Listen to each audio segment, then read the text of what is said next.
네, 가을은 여행하기 참 좋은 계절입니다. 네. 여행 가는 분들 많아지는 만큼 도로 위 위험이 또 늘어날 수 있겠죠. 네. 여행할 때 안전운전법 알려드리도록 하겠습니다. 네.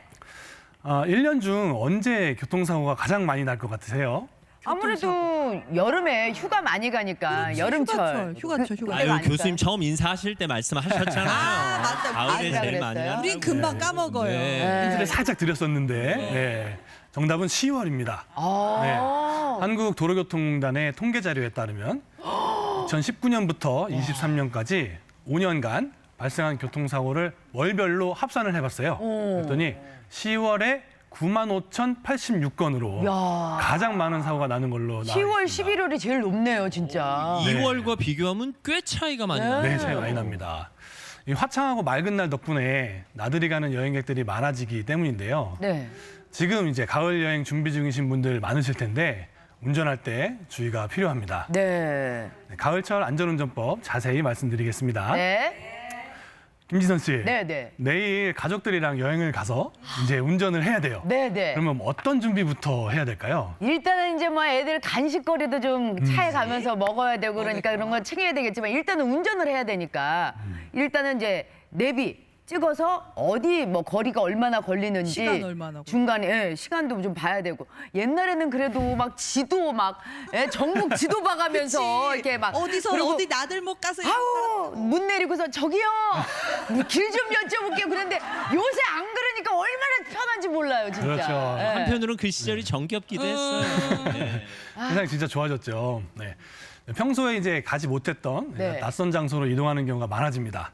차례대로 이제 주의사항을 보면 네. 첫 번째로 미리 경로를 알아둬야 됩니다. 그쵸? 네. 네. 또 요즘에 또 안 가던 곳에 가시니까 네. 시골이나 산속 같은 데 가시게 되면 인터넷이 안 돼요. 네, 그래서 이 내비게이션 지도가 작동을 제대로 안 하는 경우가 있습니다. 맞아, 맞아. 터널 들어가서 안 되고. 네네, 그럴 때도 안 되고. 네. 그럴 때는 미리 네. 지도를 다운받아 놓는 기능이 있어요. 아 그래요? 그래서 지도를 미리 받아 놓으시면 네. 그 오프라인 상태에서도 길 안내가 가능합니다. 아. 내비게이션만 믿지 말고 네네. 만약에 사태를 대비해서 가는 길도 머릿속에 좀 집어넣고 넣어놓으시고요. 지도도 미리 내려받아라. 네, 아, 좋습니다. 그러면 또 가면서 데이터도 안 쓸 수 있으니까 네. 훨씬 좋죠. 네.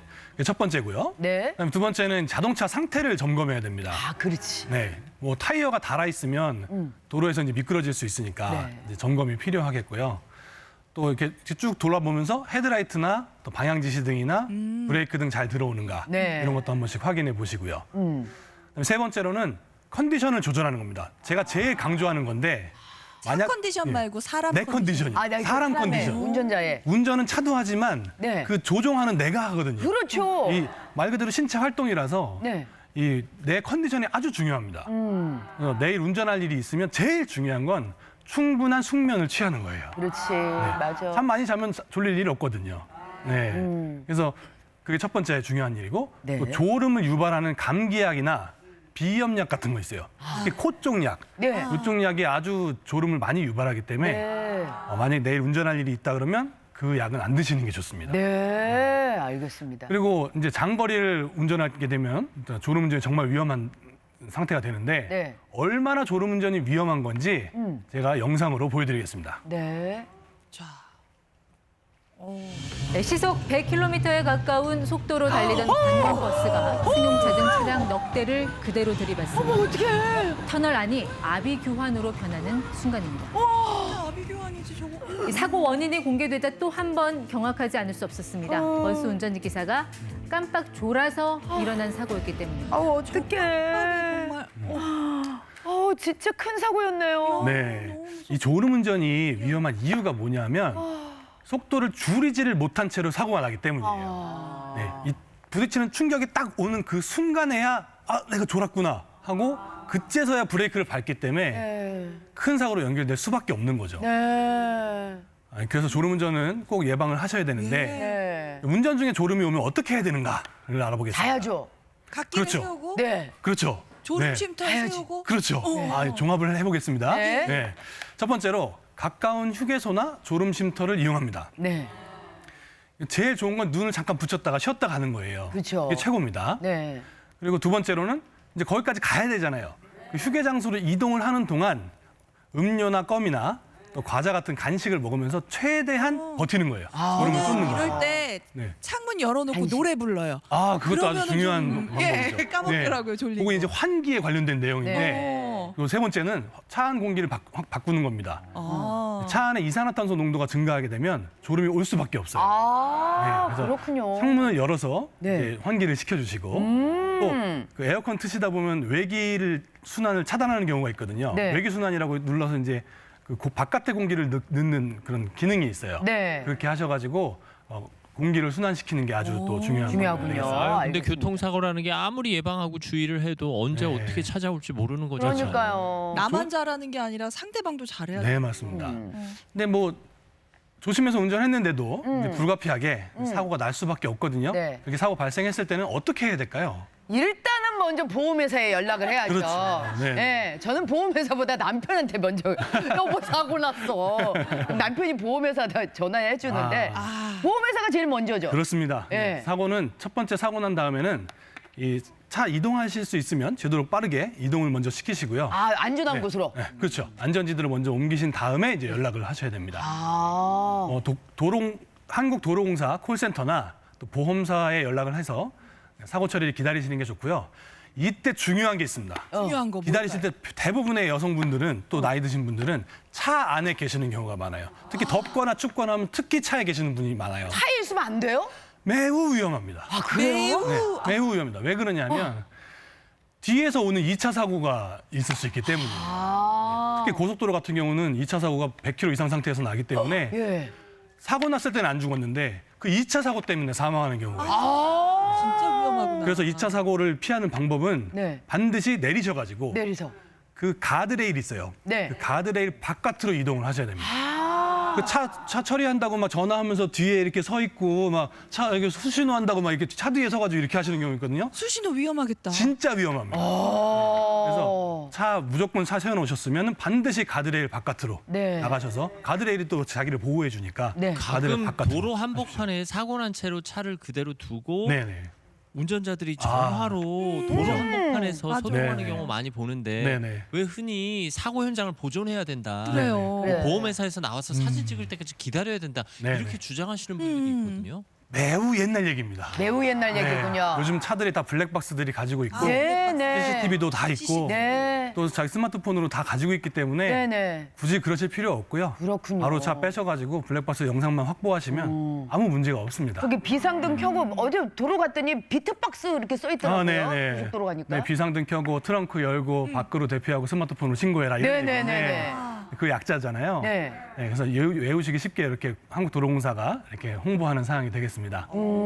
그래서 내리실 차를 이제 대피를 시켰으면 비상등 즉시 켜고 네. 뒤에 잘 보이게 트렁크 열고 트렁크 열고. 안전삼각대 있으시면 설치하시고 다른 차한테 이제 그 주의를 주는 게 필요하겠죠. 네. 알겠습니다. 근데 교수님, 우리가 이제 운전을 하는 경우도 있지만 관광버스 타고 갈 때가 있잖아요. 있죠. 여행은 단체로 갈 때가 재밌거든요. 그러면 우리가 혹시 또 고속버스 안에서나 관광버스 안에서 우리가 좀 주의해야 될 점 같은 게 있을까요? 물론 있습니다. 네. 버스에 타실 때 제가 제일 강조하는 건 안전벨트를 꼭 하셔라 하는 겁니다. 아, 예. 이거 불편하다고 안 하시는 분들 진짜 많거든요. 그렇죠. 네. 안전벨트는 안 하시게 되면요. 사고 났을 때 사망률이 무려 14배에서 16배까지 증가합니다. 14배에서 16배. 안전벨트 미착용하면은 사고 났을 때 어떻게 되는지 제가 영상 보여드릴게요. 네.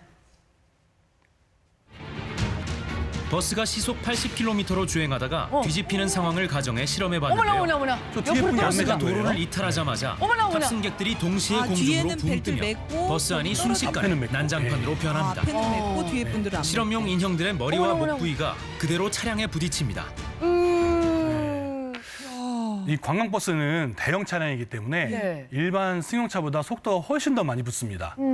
사고 났을 때 훨씬 더 큰 충격을 받기 때문에 네. 이 승객이 튕겨서 나가거나 큰 상해를 입을 확률이 매우 높죠. 네. 그래서 벨트를 안 매고 가만히 앉아 있기만 해도 저런 상태가 되는데 만약에 일어나가지고 막 춤추고 막 노래하고 이러고 있었다.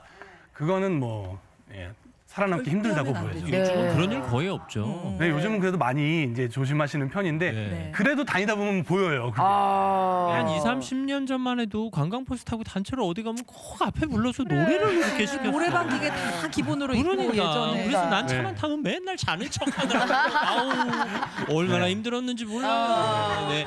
그리고 이 네. 여행 중에 단체로 가시니까 이제 동호회 총무님이나 가이드 하시는 분들이 주로 이제 통로 다니면서 맞아. 살피시고 막 맞아요. 간식 나눠주시고 하는데 맞아요. 그때도 아주 주의하셔야겠네요. 그것도 매우 위험한 일입니다. 네. 그런 건 하시면 안 되고 그러네. 모두가 안전벨트 안전벨트를. 매고 그렇습니다. 다르게 앉으셔야겠네요. 그러니까 물 나눠주고 간식 나눠주는 것도 휴게소에서 나눠줘야지 그렇죠. 네. 출발 전에 운전 미리 중에는 해주시던 절대 안 거예요. 되겠네요. 네, 네. 맞습니다. 그래서 여행이 아무리 즐거워도 음주가문은 이제 참가해 주시고 자리에 앉아서 안전벨트 꼭 착용해 주시면 되겠습니다. 그다음에 또 버스 사고가 나게 되면 또 어떤 일이 있냐면 이 충격으로 이 차가 뒤집히거나 출입문이 안 열리는 경우가 있어요. 그래서 탈출을 못 합니다. 네, 그래서 그 탈출을 하려면 어떻게 해야 되느냐? 이 버스에 보면은 망치가 있어요. 네네네. 그 망치를 가지고 창문을 깨고 탈출을 아 해야 저거 되거든요. 조그만 거 있어요. 네네네, 보신 적 있을 거예요. 네네. 그 사이사이 이렇게 달려 있거든요. 맞아요. 네. 그래서 이 버스를 타실 때 이 비상 망치의 위치를 미리 확인을 해두셔야 됩니다. 네. 근데 저 조그만 게 깨져요? 저 조그만 꽃 끝으로 힘이 딱 모이게 생겨가지고 이렇게 탁 치면 딱 깨지게 돼 있습니다.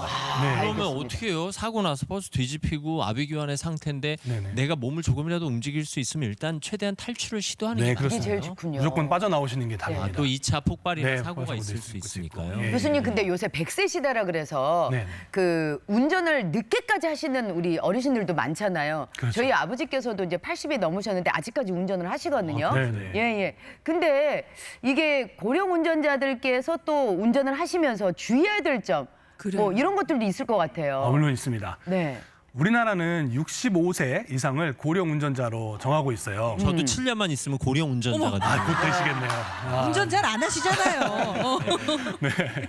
네. 어르신들이 운전을 하실 때 주의해야 하셔야 되는 이유가 뭐냐면 네. 나이가 들게 되면 이제 신체 기능이 저하됩니다. 네.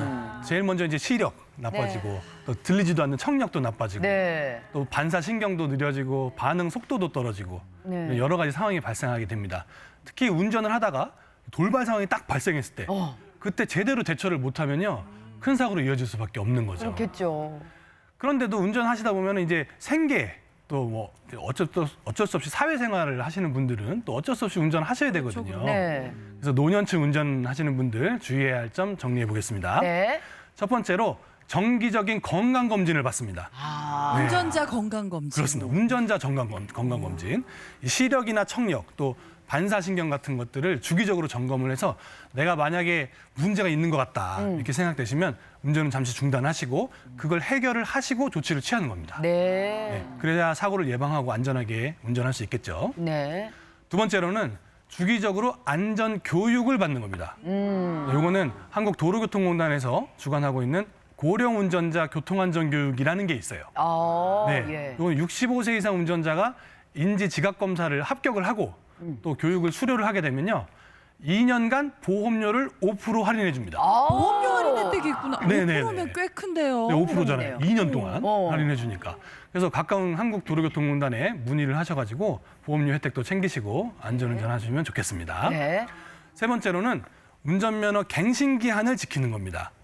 65세 이상은 5년마다, 또 75세 이상은 3년마다 운전면허 갱신이 필요한데요. 특히 75세 이상인 경우에는 고령 운전자 교통안전교육을 2수를 해야만 면허를 갱신할 수 있어요. 네, 그래서 그거 꼭 챙기셔서 기억을 하시고 사실 갱신하시기 제가 바랍니다. 보기엔 누군가 밀착 관찰이 필요하다고 생각해요. 네, 성인 그렇죠. 자녀들이 부모님 모시고 이동할 때는 자녀들이 운전을 하는데 예. 한번 부모님께 운전을 해보시라고 할 필요도 있을 것 네. 같아요. 아 그리고 이게 좀 잔 사고가 조금 많아지시는 맞아요. 그 기간이 있으시더라고요. 네. 예. 자녀분들이 뭐 우리 아버지 어머니 운전하신다 이렇게 누구만 보지 마시고 한번 직접 타셔가지고 네. 정말 제대로 반응하고 브레이크 빨리빨리 밟는가 이런 것도 체크 한번 해보셔서 잘 안 되시는 것 같으면 저 교육 같은 것도 또 검사 같은 것도 권해드리고 네. 그런 게 좀 필요하겠죠. 알겠습니다. 네, 마지막으로 차량에 장착 가능한 안전 보조 장치를 활용하는 방법이 있습니다. 어떤 게 있을까요? 요즘 이제 좋은 차들 웬만하면 또 달려 나오는데 차선 이탈 경고 시스템 있어요. 차선 이렇게 벗어나면 삐삐삐 하면서 이렇게 네네네네네. 소리 내주고 아 요새 새 차들 옵션 예, 좀 옵션이 달려 있죠. 있어요. 그래서 심지어 차로를 딱 밟으면 자기가 알아서 딱 잡아줍니다. 이렇게 네. 넘어갈 것 같으면. 네. 아. 그런 것도 있고 자동 비상 제동 시스템이라고 앞차가 간격이 점점 줄어들면 자동으로 브레이크를 밟아줘요. 그래서 부딪히지 않게 해주는 네. 것도 있고 또 뭐 후방 카메라라든지 페달 오작동 방지 장치라든지 여러 가지 장치들이 있으니까요. 이 장치 이용하셔가지고 사고 예방 도움 받으시면 제 좋겠습니다. 차는 15년 된 거라 저런 거 하나도 안 돼요. 어쨌든 그럴수록 안전운전하시고. 네. 후방 카메라도 없어요? 아, 네네. 아이고. 가급적 좀 설치하시는 게 좋을 것 같아요. 네. 안전하게 타고 다니세요. 네, 강연 마무리하도록 하겠습니다. 오늘 여행할 때 안전하게 운전할 수 있는 방법 말씀해드렸습니다. 운전은 나 자신의 안전뿐만 아니라 다른 사람의 안전도 지키는 일입니다. 안전운전은 선택이 아닌 필수가 되겠죠. 오늘 말씀드렸던 내용들 잘 챙기시면 오래오래 건강하게 자유롭고 안전한 삶 사실 수 있을 거라 생각합니다. 네, 강의 들어주신 여러분의 안전운전을 어휴. 기원합니다. 아유, 꼭 필요한 정보 감사합니다. 네. 자, 우리 저 양재우 교수님께 저 티버 댓글로 수야사랑님께서 보내주셨는데 여행 앞두고 타이어도 교체하고 차량 정비했는데 정작 제 컨디션을 생각을 못했네요. 운전 전에는 반드시 숙면 취해보겠습니다 하셨고 또 혜비님 것은 해바님 저도 나이 드니까 운전이 점점 겁나더라고요. 그래서 운전 연수를 주기적으로 받으려고 학원 다니기 시작했어요. 우리 모두가 노력해야 사고 막을 수 있습니다. 이렇게 또 말씀하셨어요. 보수교육차원에서 학원을 네. 또 다닐 수도 있고. 이런 훌륭하신 경우도 있고. 태도. 좋으신 분이네요. 자, 그리고 질문이 왔는데 네. 운전자 옆 조수석에 앉아 있는 사람이 지켜야 될 안전수칙은 없을까요? 아. 야, 그것도 이분 아주 센스 중요합니다. 있으시다. 네. 네. 오. 이 운전석에 앉아 계신 분들이 보통 그냥 뭐 편안하게 그냥 안전만 가시는 분들이 계신데 조수석에. 네, 조수석은 함께 운전하고 있는 동반자라고 생각을 하셔야 됩니다. 네, 그래서 사각지대가 있으면 대신 봐주기도 하고 네, 또 졸음이 오면 말도 걸어주고 아, 예. 네, 또 간식 같은 거 있으면 이렇게 먹기 좋게 이렇게 놔두고. 안주기도 하고 사이도 좋아지겠죠? 네. 그래서 이건 어때요? 아, 그쪽으로 가지 마. 아, 지금 멈춰야지. 이렇게 잔소리하는 건 어때요? 네, 잔소리까지는 조금 그런데 브레이크 지금 안 밟았어요. 깜빡이 넣어야지. 왜 이렇게 잘해요? 네. 네? 왜 이렇게 잘하가? 네, 그래서 단순히 탑승자라는 개념보다는 함께 운전하는 동반자다 이렇게 네. 생각하시고 함께 동참해 주시는 것이 제일 중요한 필요하겠습니다. 건 운전자의 심기를 건드리지 마세요. 그렇죠. 괜히 그동안 안 했던 자녀 얘기, 뭐 부모님 얘기 이런 거 하지 마시고 좋은 얘기. 여행만 즐기셨으면 좋겠습니다. 네. 옆에서 졸면 안 되겠죠? 그것도 안 되죠. 절대 안 됩니다. 네. 아유, 네. 꼭 필요한 정보 잘 들었습니다, 교수님. 고맙습니다. 감사합니다. 인천대 도시환경공학부 양재우 교수님의 수업이었습니다.